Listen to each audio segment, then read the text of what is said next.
Now we know how to use relative units of measure. We can now apply them to our project in place of some of the fixed pixel sizes. This is a big step towards our site being responsive, as it allows our content to be more fluid and fit the available screen space, rather than being too small or cut off, like we've seen with our products earlier. We already have the body section at 80%, which we see at the top here, by setting it to be 80% of the available viewport width. We can also do the same with the sidebar and main sections too. There are a few ways which we can approach this.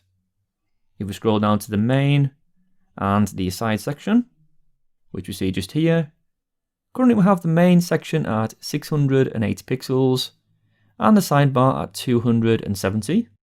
We could go ahead and make up some new sizes, such as setting the main to be 70% and the sidebar at 30%. Then this would take up the full width of the body. Or we can convert what we already have. You will often see a calculation. So if we go ahead and add a comment in here, just to add this in, you will often see the conversion of target divided by context equals result.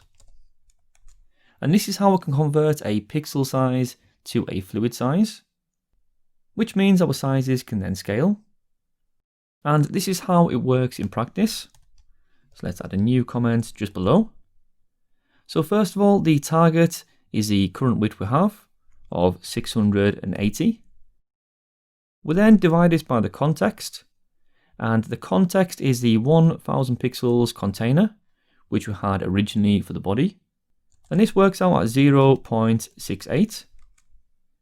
The result of 0.68 is then multiplied by 100 to get a percentage of 68%.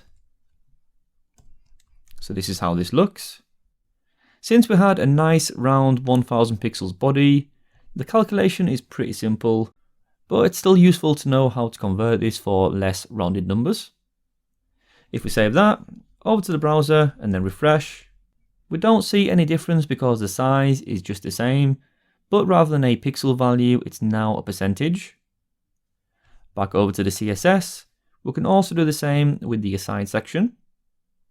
Again, because this is based on a 1000 pixel container, this would then make this a nice round 27%. Change this, refresh, and as we'd expect, there isn't much of a difference. Content should now be more fluid as we switch between 1, 2, and 3 products as we re-stretch the browser. Currently we have 3 products alongside each other. If we make it a little smaller, it goes down to 2. And then even smaller, it now goes on to its own row.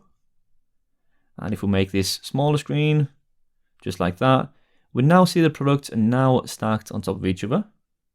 Now this leads us on to this product section. We also want these individual products to resize too. Again, we could calculate these values exactly, or we could select an appropriate size, such as 30%.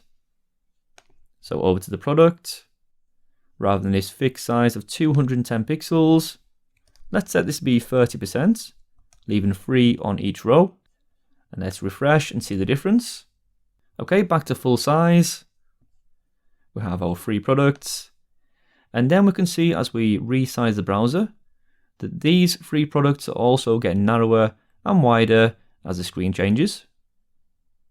If we make this really small and then scroll down to the products, this does, however, cause some new problems, like you can see here.